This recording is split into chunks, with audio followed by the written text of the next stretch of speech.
that we were talking about was anemia. And this is an example of a cell that is a kind of showing the characteristic of sickle cell anemia. So when you think about hemoglobin, remember that the globins are proteins and they're composed of amino acids. And really there is only 146 different amino acids in the beta globin protein. And so the sickle cell is actually just a difference in one amino acid. So instead of glutamate, they have a valine there. And so this is a genetic disease that is passed down from parent to offspring. And it is a recessive disease, so that if you're a carrier, you don't get the disease, but you're protected against malaria, which is why in some populations, specifically populations where the malarial parasite has arisen, we see higher than normal incidences of this mutation in the population. And so it only benefits those people that are carriers, because if you have two defective copies of the gene, then you'll get sickle cell anemia. And that means that you have problems with not getting enough oxygen to your body, to the cells in your body, so that you fatigue really easily. But it also means that you break down red blood cells. So when they become sickle shaped, then the macrophages, we'll talk about white blood cells, they come in and they detect that they're defective and start to break them down. And then also they can clog up vessels, so they can lead to strokes and heart problems if the blood vessels to the heart become clogged. Okay, so this is just an example of a type of anemia that is genetic. Are there any questions about that? No? Okay. Okay, so I thought we would just go over some questions to see how much you already know or know from the last lecture. So where are blood cells produced? In the bones. So specifically in the hematopoietic tissue in the red bone marrow. And so we have stem cells that exist in the bone marrow that are able to undergo mitosis and replace red blood cells as well as white blood cells. So cholesterol, is that water soluble or insoluble? Consensus? What do you think it is? Insoluble, because it is a lipid, right? Cholesterol is a precursor to vitamin D, and it is also a precursor to estrogen and testosterone. And so it cannot be transported by itself in the blood. So what transports cholesterol in the blood? It's when you go and you get your cholesterol tested, they tell you you have either too high or too low what? Lipoproteins. So LDL is actually the bad lipoprotein because it tends to cause more cholesterol to accumulate in the blood vessels and in the tissues. Whereas HDL transports the cholesterol back to the liver, so the cholesterol gets taken out of the circulatory system so that it doesn't cause problems. And so things that are lipid soluble can be transported in the blood, but they have to be attached to proteins that aid in that transportation. Okay.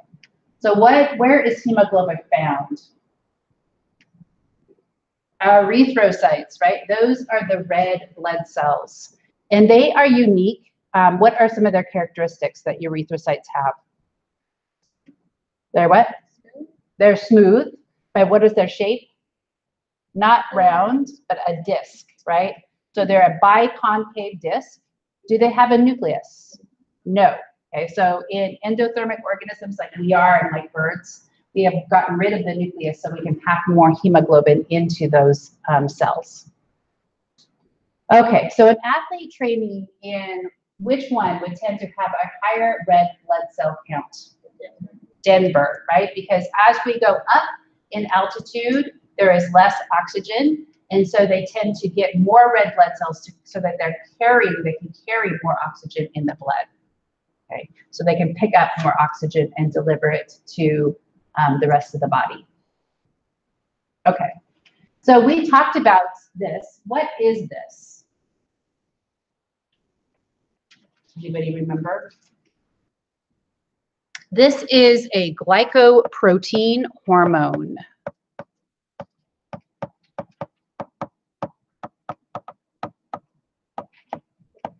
And it is abbreviated as EPO. Does anybody remember what produces EPO? Kidneys.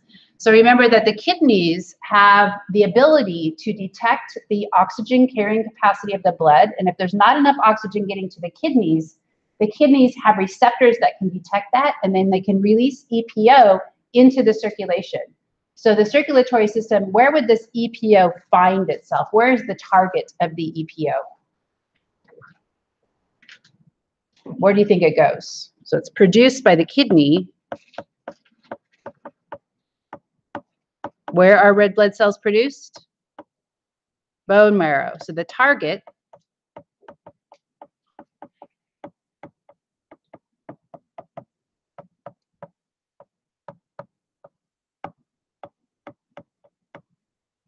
so the target cells are in the red bone marrow. So we talked about how athletes can sometimes use EPO to boost their red blood cell count, but also if you have kidney failure. So what is a common cause of kidney failure?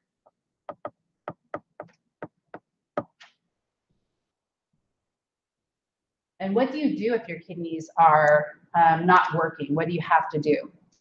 Dialysis, right? So you have dialysis treatment. And the dialysis treatment removes the toxins from the blood, so for specifically urea, which is a nitrogenous waste that if it builds up, it can kill you, right? So they have to go in and they have to filter their blood of this toxin. And then, but what is the main reason why we have like a dialysis treatment center around here? What is the disease that people have? Diabetes, right? So specifically diabetes, which is the unregulated glucose concentration in the blood. So the inability to regulate your glucose levels can lead to high blood pressure, and then it can lead to like blowing out the filtration membranes in the kidney so that they don't work anymore, and so you undergo kidney failure. And so that's probably the biggest reason for kidney failure today. High blood pressure is another reason, but high blood pressure goes along with diabetes. So diabetes and then obesity, high blood pressure causes kidney failure. So in the dialysis treatment, they would also be given synthetic EPO.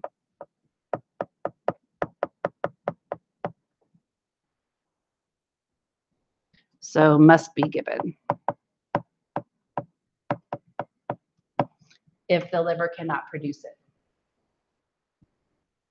So that's probably why it is produced, why it has been, created, this ability to produce EPO synthetically, is that it's useful when people undergo kidney failure.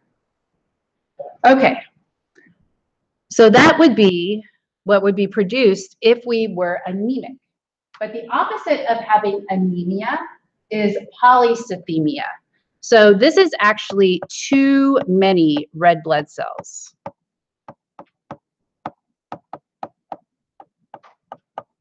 And this does not normally happen because our red blood cell is highly regulated by that EPO, right? So we have a homeostatic negative feedback mechanism that regulates how many red blood cells you have in your body, which is a lot, millions, not billions of red blood cells, but it's a lot of, but if it becomes too many red blood cells, then this increases blood viscosity. So viscosity is thickness. And this decreases its ability to flow.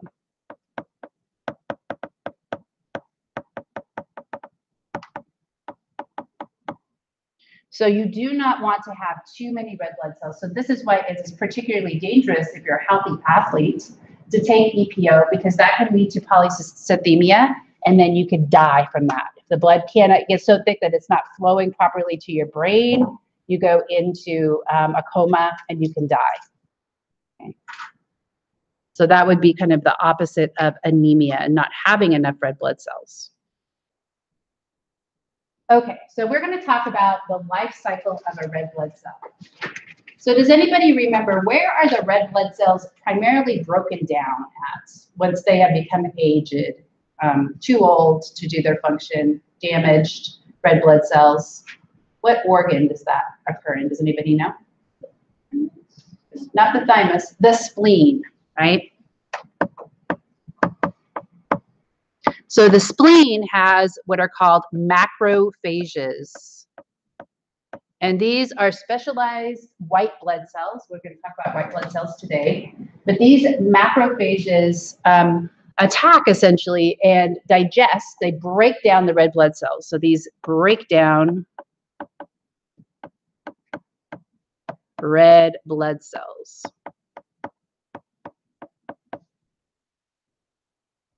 So when they do that, because there is so much hemoglobin in it, we have to recycle the hemoglobin.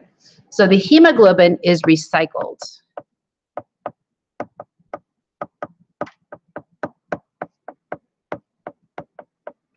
So the globin component of the red blood cell is what type of molecule? Is it a lipid, a protein, a carbohydrate, or nucleic acid? Globin. Think globular. What are globular? What is that folded, three-dimensional structure? Protein. Okay. So these are proteins. So they break down into amino acids.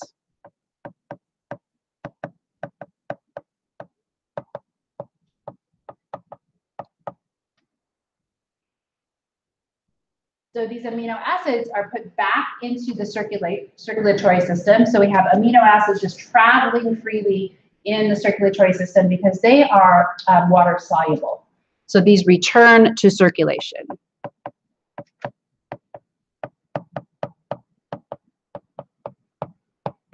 Okay. We also have the heme portion.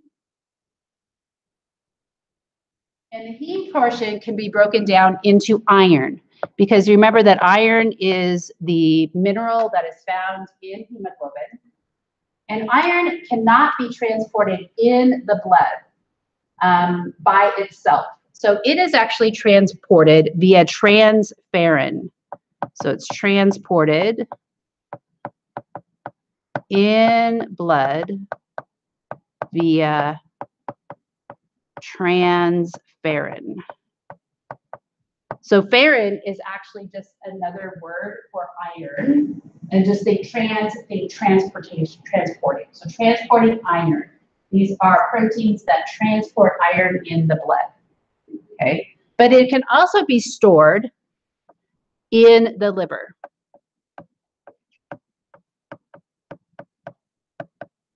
And I mentioned that liver is a good source of iron, but it also has parasites sometimes in it, right? Also can be diseased. So, but healthy livers can be nutritious. You can also get iron, I mentioned, in what vegetable did I mention? Does anybody remember? Spinach, because it's what it actually makes you taste like iron, right? And so all why Popeye was the big spinach eater, right? Because it produced iron, which could produce blood and make him healthy. Okay. We also have bilirubin. And we talked about bilirubin because this is the yellowish color that is jaundice, but it's also in your bruises when the hemoglobin gets broken down in the tissues. The bilirubin is put into bile. So it's used to make bile. And it is a brownish color when it comes out. It can actually be a yellow color. You probably have vomited up bile before, like when you vomit up everything else and then you're still vomiting. Sometimes this really icky yellow stuff comes up, and that is bile. But this is the bilirubin is the reason for the brownish color of feces, which is our digestive waste. Okay. So if your feces come out and they're like whitish and tan, that means that you're not producing enough bile. So the feces should be a brown color because bile helps you absorb lipids, helps you absorb fats in your diet. And sometimes we don't produce enough bile, and then we don't get enough lipid absorption in the small intestine. Okay. So if we look at a diagram in your book, there's a diagram that shows this recycling. So here's the aged and damaged on number 5. Red blood cells are engulfed by macrophages, and then they're broken down. It can be done not only in the spleen, that's the major place, but it can also be done in the liver and the bone marrow, it says here. So I guess if you didn't have a spleen, it can be done in the bone marrow and in the liver. So this just shows the breaking down into bilirubin, iron, and amino acids, and how those are recycled and put back into circulation, or gotten rid of, or used via bile to produce bile. Okay. So this is the life cycle, the birth, and then the death and the recycling of the red blood cells. Because remember that red blood cells cannot reproduce because they do not have a nucleus. So they're different than white blood cells. Okay. So these are the leukocytes, and they are the white blood cells.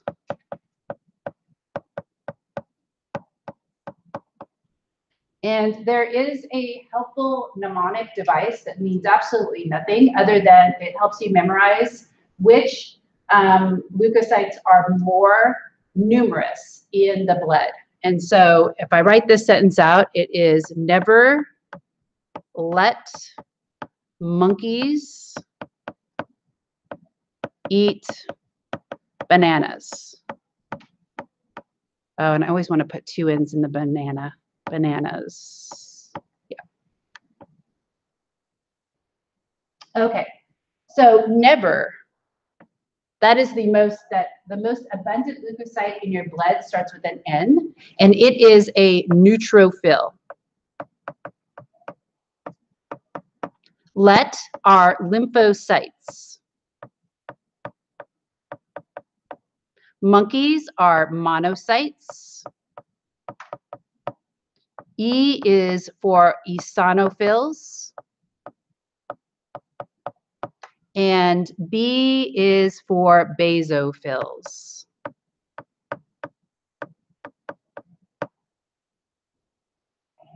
So this would be most abundant.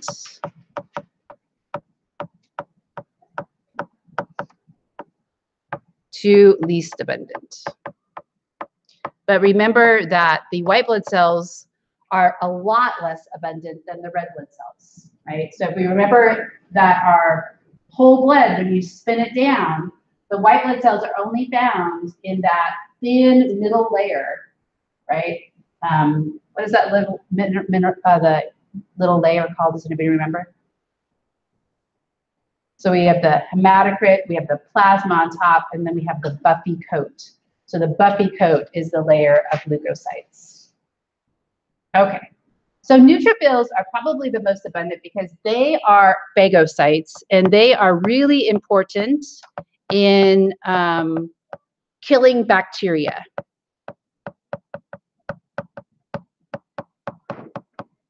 Oops, killers, bacterial killers.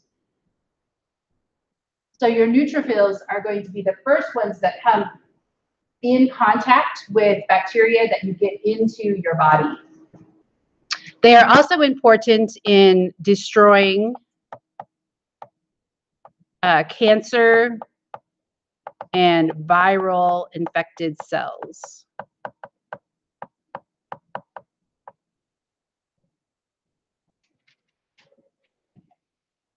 Lymphocytes. Lymphocytes are very specialized. So they are called B cells and T cells. And they are responsible for our ability to learn a pathogen and our immune system to remember it so that we can build up immunity. And so this is active immunity.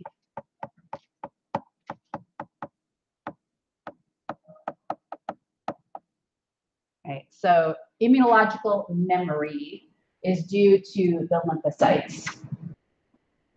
And we're going to spend quite a bit of time talking about that. The third quarter, so 233 would be the third quarter. Okay. Monocytes are cells that are going to become macrophages.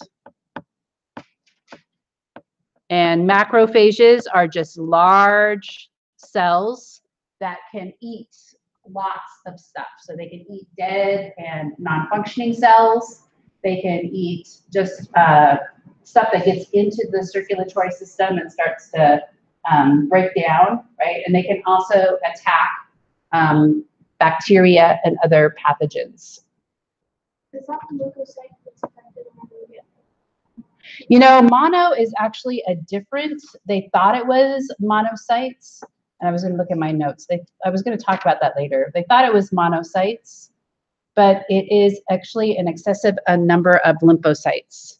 So they confused them for monocytes, which is why it's called mononucleosis. So eosinophils specifically attack multicellular pathogens or multicellular parasites. Right? So if we talk about parasites like hookworms or pinworms or tapeworms,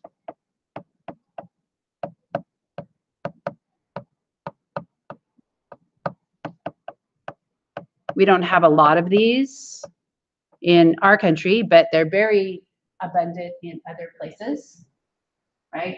So we do have a part of our immune system that is devoted to fighting off these multicellular parasites. And then when we look at the basophils, these actually contain histamine.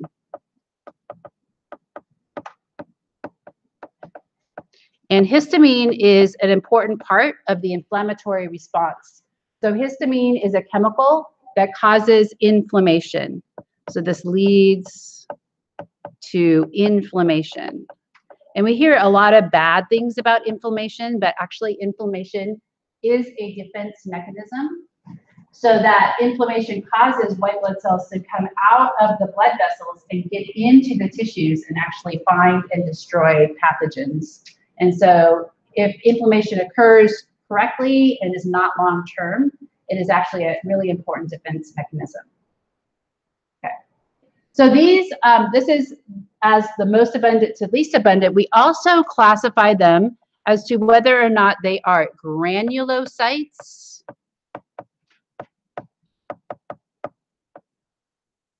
versus agranulocytes.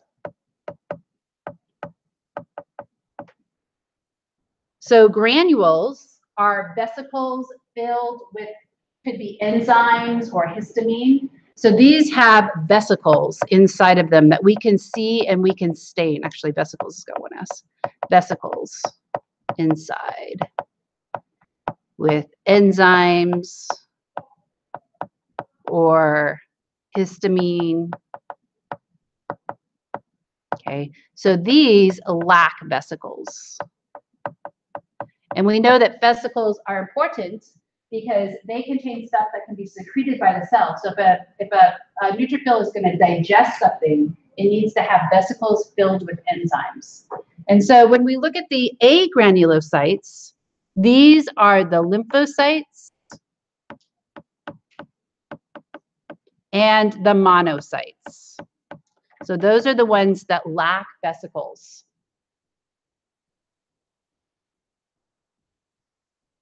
So the monocytes have yet to become macrophages, so therefore they don't stain with vesicles. And then all the other ones, the three other ones, so neutrophils, right, eosinophils, and basophils, those are called granulocytes. So has anybody taken microbiology in here? Did you guys stain, did you guys look at the different types of white blood cells? Okay. So when you look at them, you can actually distinguish one from another by the way the color that they stain and also by the structure of their nucleus. So I'm not going to test you over this, but I just wanted to show you that if you're looking at blood, you can tell what type of blood cell is most common in a smear of blood. So you can see that the neutrophils, for example, have a multi-lobed nucleus. And the eosinophils and the basophils are 2 lobes to their nucleus, which is kind of weird. So they have this little thing that stretches between. You can't see this one because it has purplish black cytoplasmic granules stain. So when we look at that, we can see that when we stain them, the granules do stain. And then when we look at the lymphocytes and the monocytes tend to have a kidney-shaped nucleus, whereas the lymphocytes tend to have one big nucleus inside of them. Okay. And so we can, by looking at them, and so maybe you could see how, when they were looking at mononucleosis, which is where the cells, the white blood cells, get too abundant, how they might have been able to, or might have confused the lymphocytes for the monocytes when they first named it. Okay.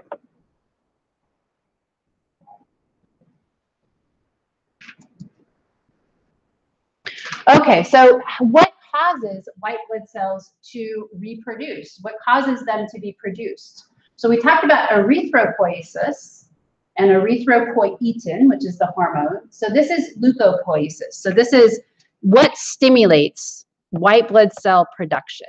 So this is white blood cell production.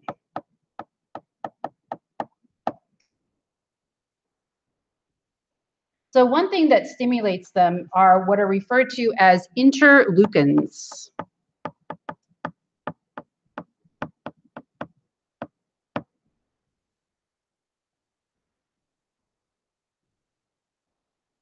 So if we think about this, this is leukin would be the white cell, inter means between. So this is one thing, one cell that produces this would be helper T cells. And we know a lot about helper T cells. Why?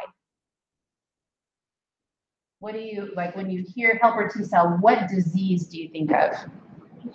HIV. So HIV attacks the helper T cells and destroys them.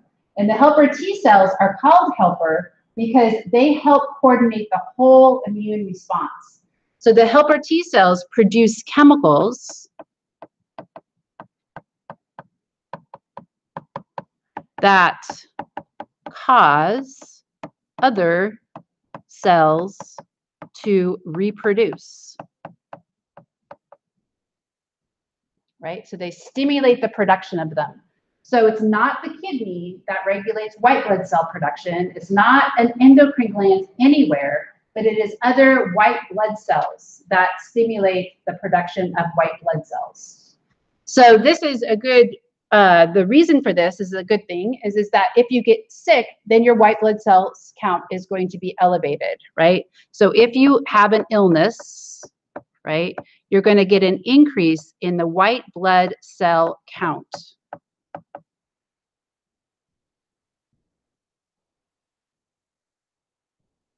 So interleukins are one. There's also some other ones that are called, so I'll put also colony stimulating factors. Colony stimulating factors.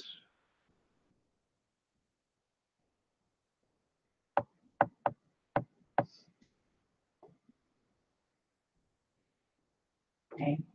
So if you think about colony, it's a colony of white blood cells that are stimulated to undergo reproduction and produce more, right? So it actually stimulates cells to undergo reproduction and produce larger colonies.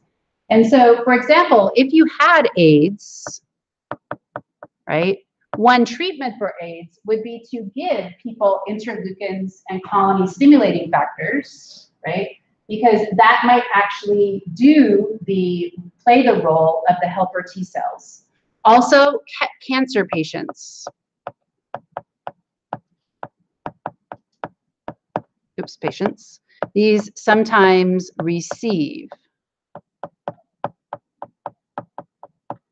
drugs that do the same thing.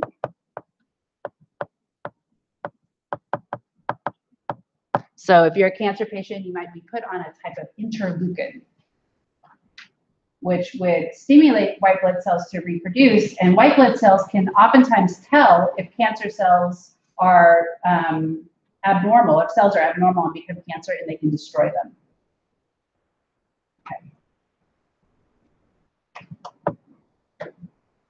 So if we look at the production of the white blood cells, remember that the stem cells are residing in the red bone marrow. So the same stem cells that are in the red bone marrow that are producing the red blood cells are then going to divide and become specialized cells that are going to produce other types of white blood cells. So you don't need to know the stem cells here. I just wanted to show you that they all arise, right, from stem cells in the red bone marrow. So even white blood cells arise from stem cells in the red bone marrow. Okay, so we'll put leukocytes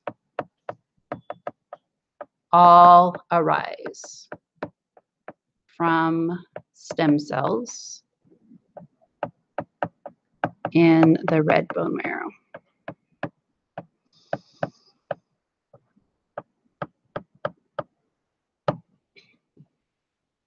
Okay.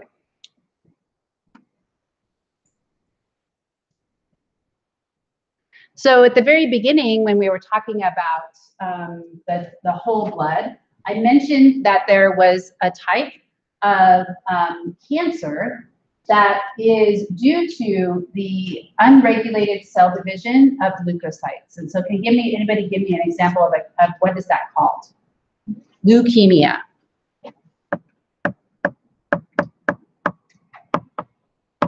There's another one that is specific for lymphocytes, and what's that called? Lymphoma.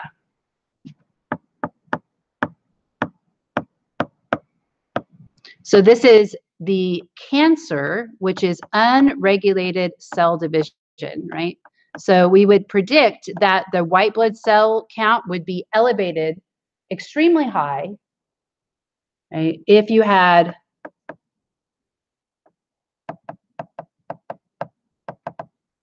one of these cancers. So if we look at a image here, so this would be, if you were going to look at a slide of a normal blood, this would be like the distribution of white blood cells to red blood cells. A person that has leukemia would have this, and you'll notice that what blood cell is that? Too many monocytes, right? So it's not the lymphocytes, so it's the monocytes. Those are those kidney-shaped cells, right? So the monocyte right here. Okay.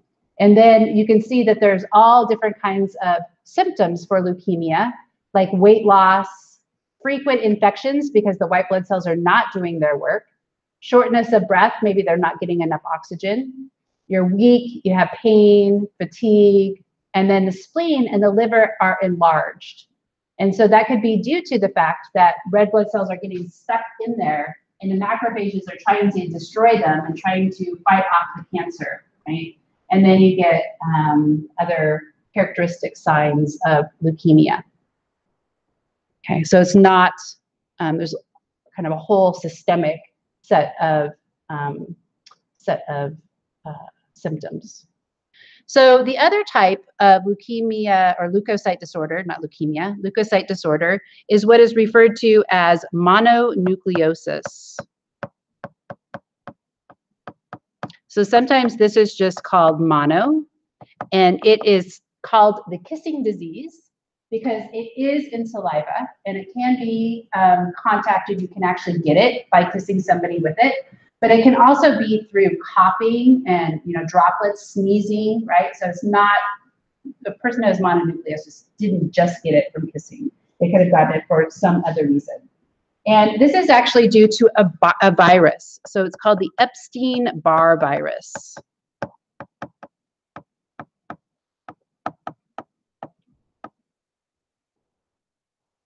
And so it causes really bad effects in teenagers and young adults. So if you get it when you're a child, you don't tend to get as bad of effects. And I'm not sure, you don't generally get it when you're older because this is such a common virus that we've all been in contact with it, and we usually develop immunity to it.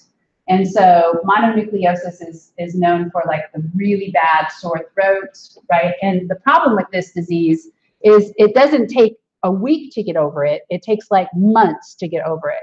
So it causes a lot of fatigue and the extreme sore throat. And so it takes months to recover from it. And it is infection of the lymphocytes.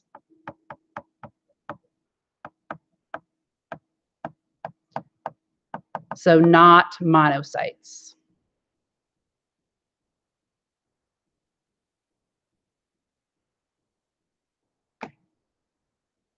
Okay. So sometimes we do not produce enough white blood cells, or maybe even not enough red blood cells, or sometimes we actually have cancer of the bone that gets into the bone marrow. And so sometimes we have to have a cell transplantation. So where we get those stem cells, we can get them in a couple of places. So we can get them in the blood, so from blood. So the stem cells can become from the blood, from an umbilical cord.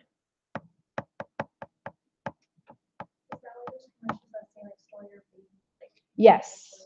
So if they ever need a bone marrow transplant, they won't need to do bone marrow. They can just get it from their umbilical cord. And it's much better to get your own stem cells than to get somebody else's stem cells, even a closely related person, because you're going to have less likely of tissue rejection, right? We can also get it from red bone marrow. So I'll just put bone marrow. And this is usually in the hip bone. So this picture right here is they've actually stuck a big needle into the bone marrow of the hip, the coxal bone, right? And they're withdrawing the bone marrow. So that's the bone marrow. And so what they're then going to do is they're going to put it into the circulatory system of the person that needs it. And then they're hoping that those stem cells will then go into that person's body and then take up residence and produce healthy cells, right? So this can be used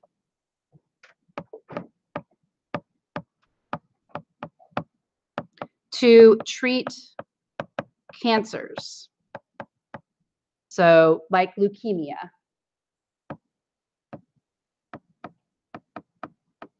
So what they do there with the leukemia is that they radiate the bone marrow first. So they get rid of all of the cancer cells in the bone marrow, and then they give them a transplant. And then they hope that those new stem cells will go into the bone marrow and reproduce and provide important cells for the health of the individual. So they can be also if you have a genetic disorder. So some people, like the bubble boy, have a genetic disorder, which means that they do not produce lymphocytes, healthy lymphocytes. And so you could possibly use this for a person who has a genetic disorder that so that their immune system doesn't function properly.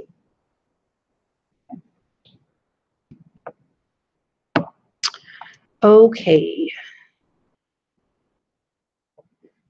So we're going to talk about clotting, and so we need to talk about the platelets. And remember that these are fragments of cells, not complete cells.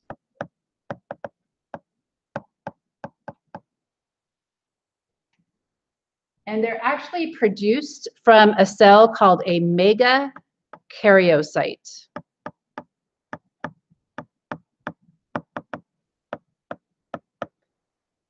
So when I look at this, mega means huge, karyo in this case means nucleus. And so these cells are really weird in that they undergo genetic, the DNA doubles, and so they replicate their nucleus, but there's no cytokinesis.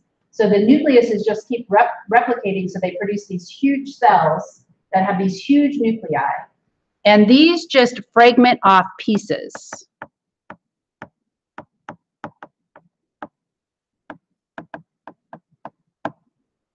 Okay, those megakaryocyte cells.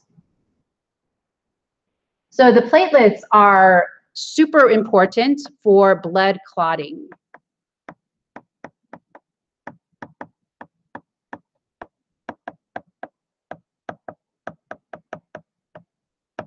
And we're going to talk about the what happens when you injure yourself and the blood has to clot in order to prevent loss of blood via hemorrhaging.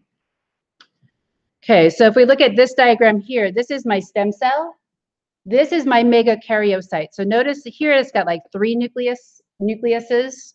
Here it's got like maybe 6 or 7 nuclei. Well, like I said, it'd have to be an even number, so maybe 8, right? So that's my megakaryocyte. And then notice that these are just pieces of that cell. So the cytoplasmic extensions kind of stick out and then they just kind of break off. Okay. Okay. So hemostasis is prevention of blood loss.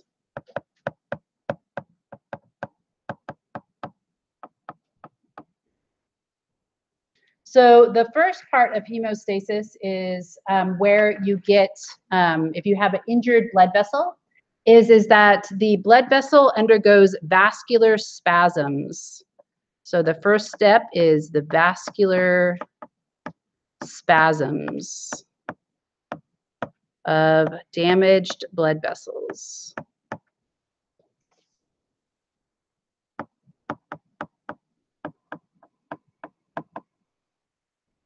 So when they spasm, our blood vessels have smooth muscle, so they contract and relax and contract and relax. And this actually helps to constrict the blood vessel so that it prevents kind of slows down the blood and prevents more blood from moving through the vessel. So this is the constriction of the blood vessel.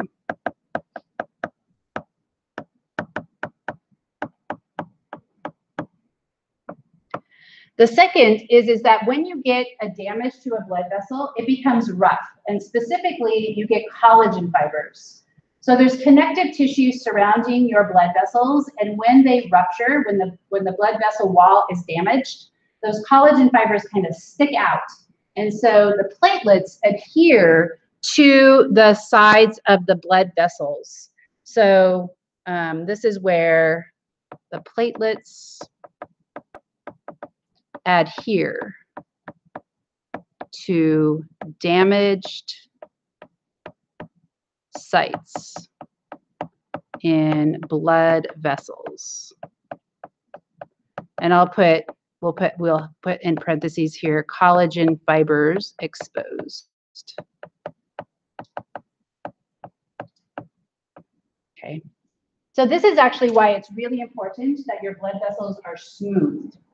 So anything that causes the blood vessels to become rough increases the likelihood that you're going to get blood clotting inappropriately, right? So you don't want a blood clot forming inappropriately and then going to your brain and causing a stroke, or going to your heart and causing a heart attack, or ending up in your lungs, right, and damaging the lungs. And so we only want the platelets to adhere. So normal, healthy vessels are not rough at all. The third thing is that we have the coagulation of the blood.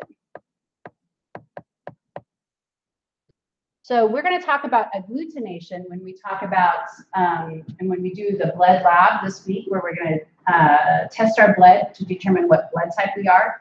But coagulation of the blood is where the blood substances come out of solution and they come into the blood and they actually cause the clot. And so this is due to fibrinogen being converted to fibrin in the presence of a hormone called thrombin. So thrombin is the enzyme, oops, I spelled that wrong, there's an M in there, thrombin.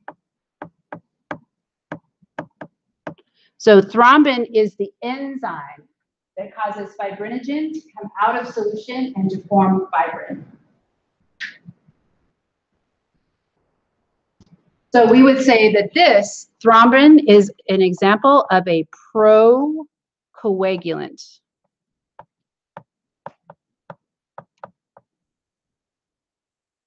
right? Because it produces coagulation of the blood. So this is insoluble in the blood.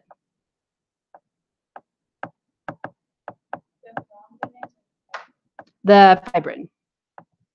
So the fibrin is insoluble in blood, so it comes out of solution. So if we look at an image of this, okay. So these are the platelets. These are the collagen fibers that cause the platelets to adhere. And then this white stuff is actually the fibrin. And the fibrin forms a mesh, and it captures red blood cells and other platelets, and that is what forms the clot. So if I were to look at a blood clot, oops, it would look like this, right? So what this is fibrin. Okay. Now, eventually that fibrin is going to need to be broken back down. So there's also enzymes that can be produced to dissolve the clot, right? Once the damage has been healed. So when we look at the whole clotting process, we have what are called clotting factors. And I think I mentioned these when we were talking about blood that first day, right? So clotting factors, and these participate in what they call an enzyme cascade.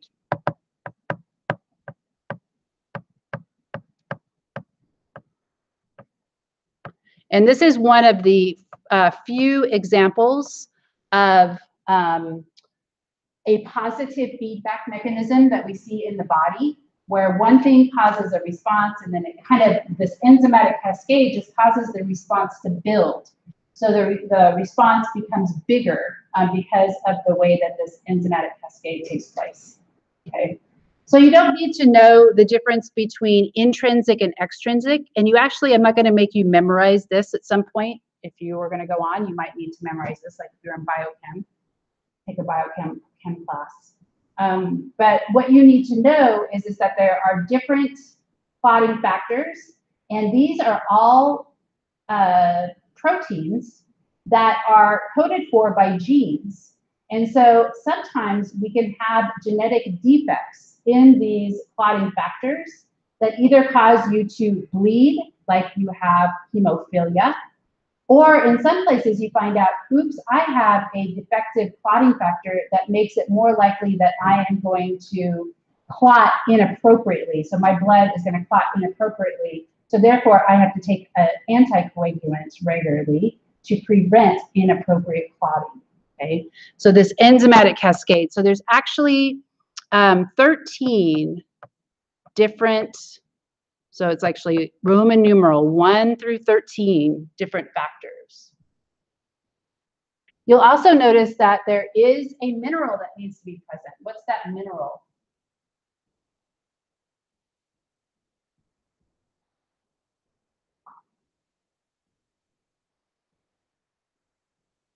What mineral is present on that diagram?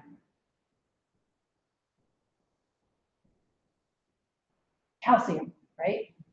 So we actually have to have ionic calcium in order for blood clotting to take place, right? So other things that we need,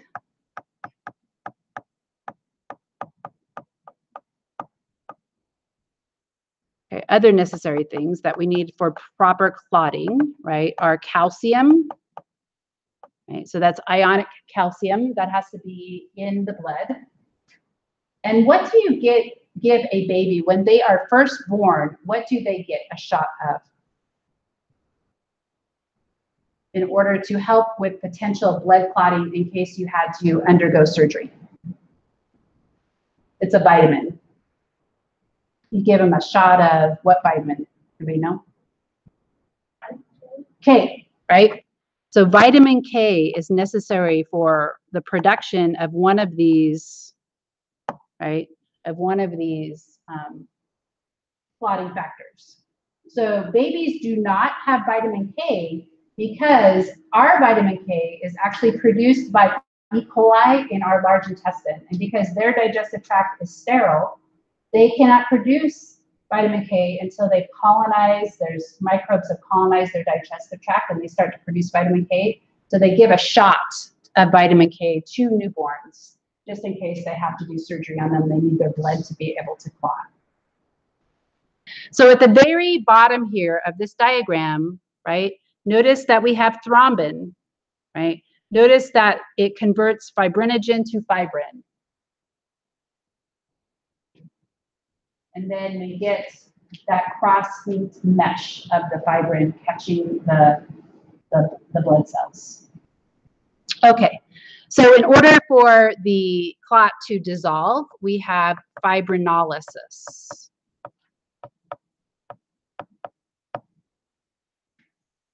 Okay. So this removes the clot after healing has occurred.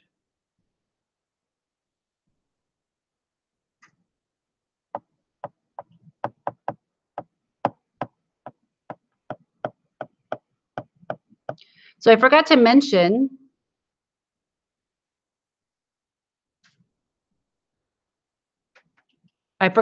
here, where are the clotting factors produced? Does anybody know what organ produces the clotting factors?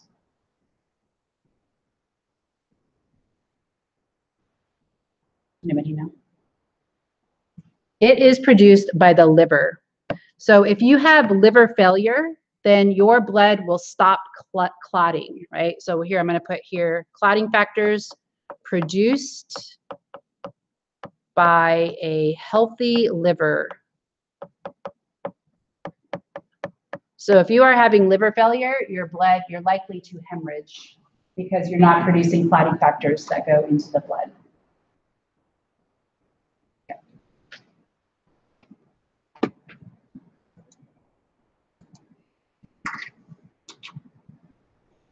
Okay, so sometimes clotting happens inappropriately, right? So we can talk about disorders of hemostasis. So one would be inappropriate clot formation.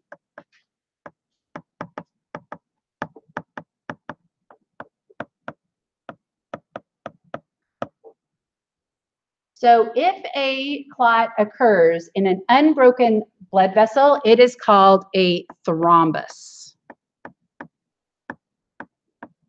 So this is a clot in an unbroken blood vessel.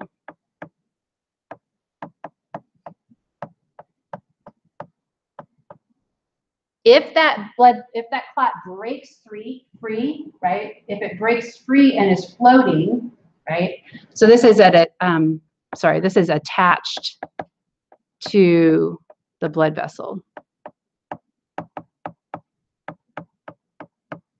An embolus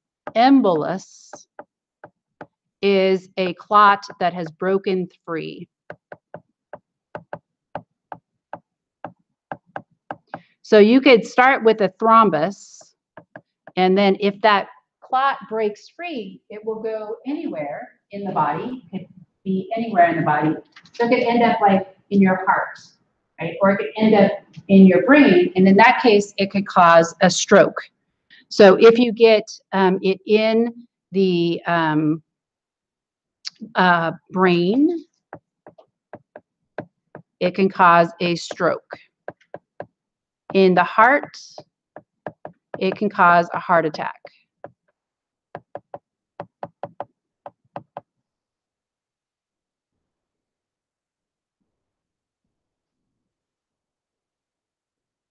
So sometimes, as I mentioned, it could be a genetic predisposition for producing clots, but when you sit for long periods of time, sometimes the blood stops flowing. Also, if you stand for long periods of time, so sometimes people have problems with their circulation where their blood will pool in their feet, right? And that's a really dangerous thing when the blood pools anywhere, because if it's not moving, it could potentially produce a clot. So if you sit a lot or if you stand on your feet, if you don't move, then you are at an increased risk of having a clot formed. And that seems to be like when you get older, also is more of a common thing. And so what do they give people that have poor circulation in their feet? What do they use to increase the blood movement back towards the heart? Does anybody know? somebody has that problem, bad circulation. Socks, right? So they give you these compression socks, and they put them on, and they know how many pounds per inch the socks compress onto your legs. And what that mimics is the contraction of your skeletal muscles. Because if I'm walking, my muscles are contracting, and they're actually helping the vessels, the veins, keep the blood moving, right? And so they can give you compression socks if you have problems with clotting. Also, I've known people like my age that go on an airplane trip for a long period of time, and then all of a sudden they might develop clots in their legs, right? So getting up and walking every 40 minutes or so, they tell you to do, because if you sit for a long time, then the blood will start to just pool, and then you get an increased likelihood of clot. The other thing that can cause anything that roughens the blood vessels can cause inappropriate clot formation. So we could have roughening of blood vessels.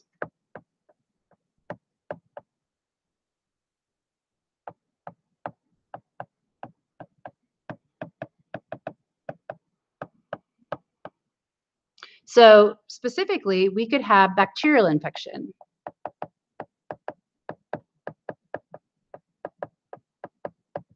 That leads to inflammation,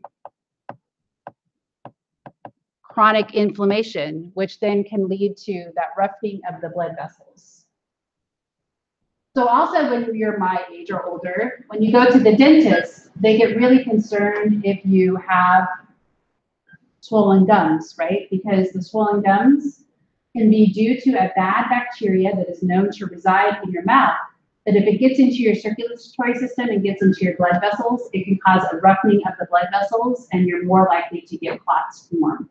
So they're really concerned about the health of your teeth and your gums when you get older. We can also have inappropriate bleeding.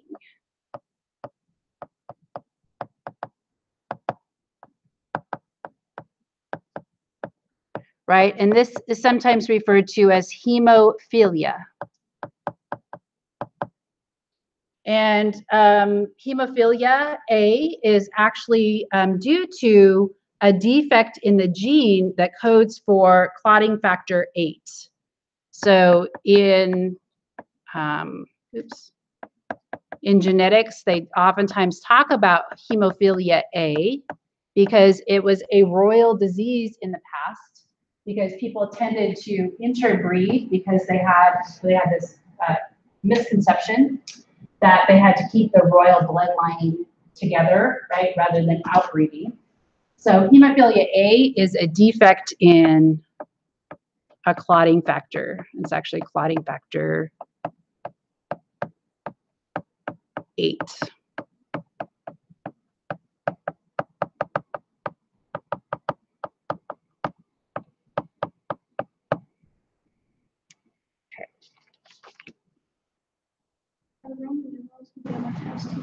No.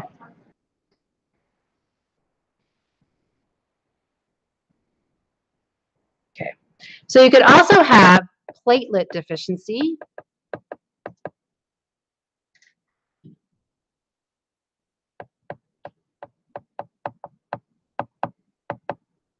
So anything that damages your bone marrow or prevents your bone marrow from doing its function could lead to a platelet deficiency. So you could have cancer of the bone marrow, and then the platelets would get, crowded out.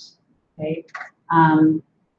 Also, radiation would sometimes destroy the stem cells in the bone marrow, and so therefore you would have a platelet deficiency. And then you can also have impaired liver function.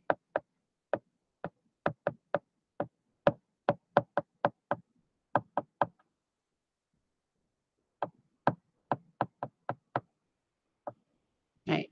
So we do have some viruses like hepatitis that attacks the liver and causes the liver to be replaced by connective tissue, but we also have any kinds of diseases, and even alcoholism can impair your liver function so that you are more likely to bleed.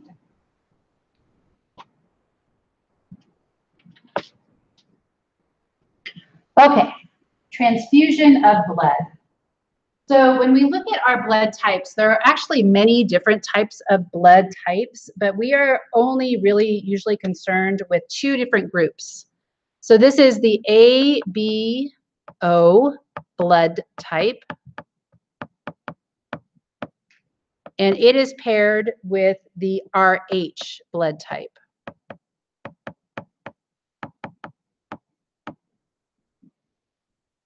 So ABO means like if you are type B blood or type O blood, that is one gene that codes for that. And then the RH blood type is positive or negative. So if you are A, you could be A negative, for example. And that would be actually showing you two different blood types, the RH blood group and the ABO blood group. Okay, so if we look at blood type, we can also look at the antigens on the red blood cells, because that is, I'll just put RBCs on the RBCs, because that is what these genes code for. And the antigens are also called agglutinogens. So I'll put agglutinogens. And the reason why they're called agglutinogens, that's a G, is that they are what causes agglutination, which is clumping of the red blood cells, which would be what happens if you produced or were transfused with the wrong type of blood. Okay, so coagulation is normal, right? Agglutination is due to transfusion reactions that are abnormal. Okay. And then we can look at the types of antibodies produced.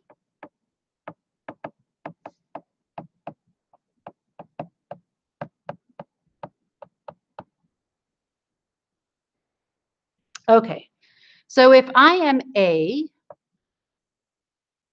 I have A agglutinogen on my red blood cell, and I would produce B antibodies.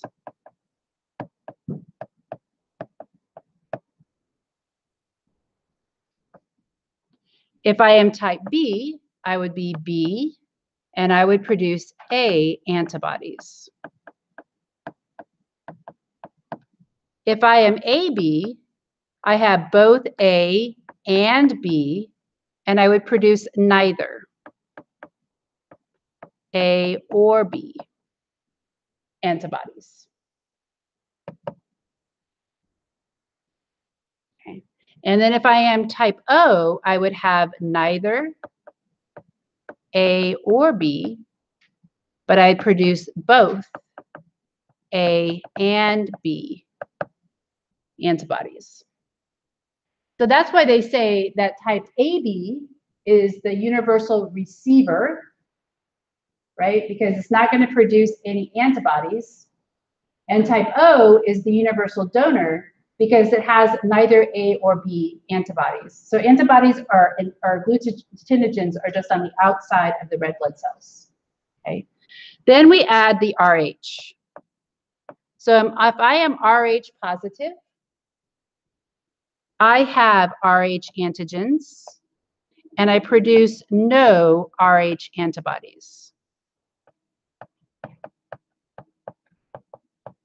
If I am RH negative, I have no RH, and I produce RH antibodies.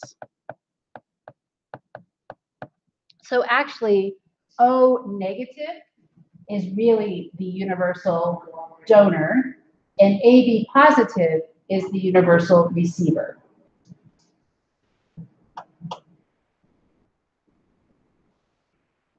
So in your book, there is a diagram or a table that shows this.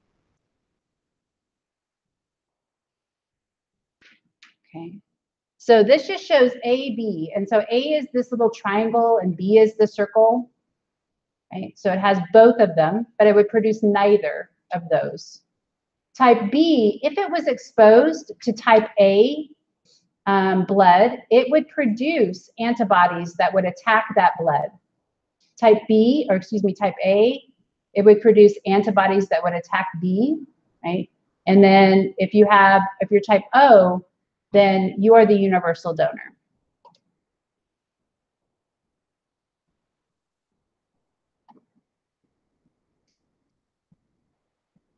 So if we look at the frequency of the ABO blood groups, so this doesn't take into consideration positive or negative, you'll notice that the most common type is actually type O. So in the US population, that's the most common type. If you look at the Native Americans, they tend to have a higher percentage. Well, they have type O too. I guess a lower percentage of B. So if you're type AB, that is very rare. Type B is also pretty rare. So the most common types are A and O. Okay. So we're gonna do some optional, hopefully you guys will wanna do it, testing of the blood where you just poke your finger and then you can put it and you can mix it with the different antibodies to see when clumping happens, okay? So agglutination.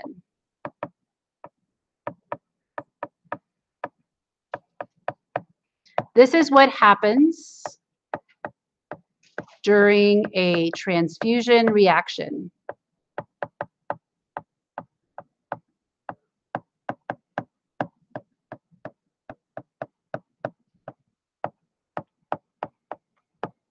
Where a person produces antibodies that attack red blood cells. Oops, red blood cells of the wrong type.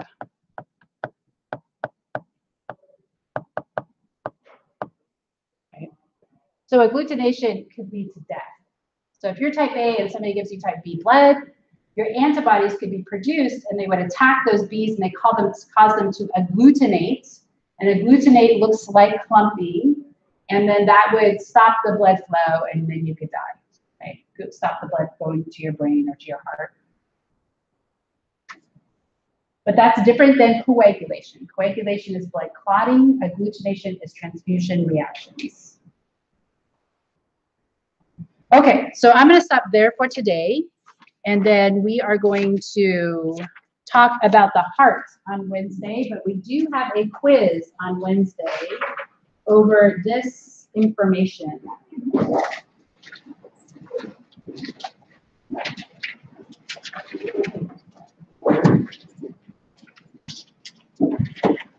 So that's me. I said it wrong.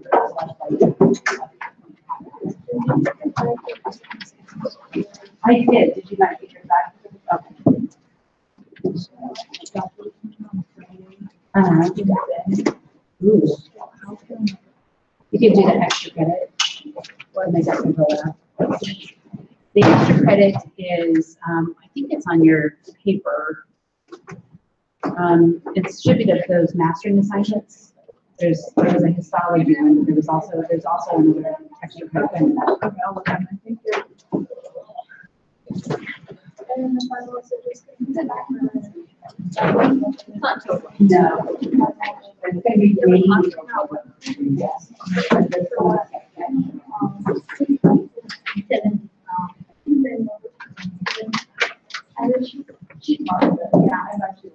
And if you wanted croissants, they're up for grabs here.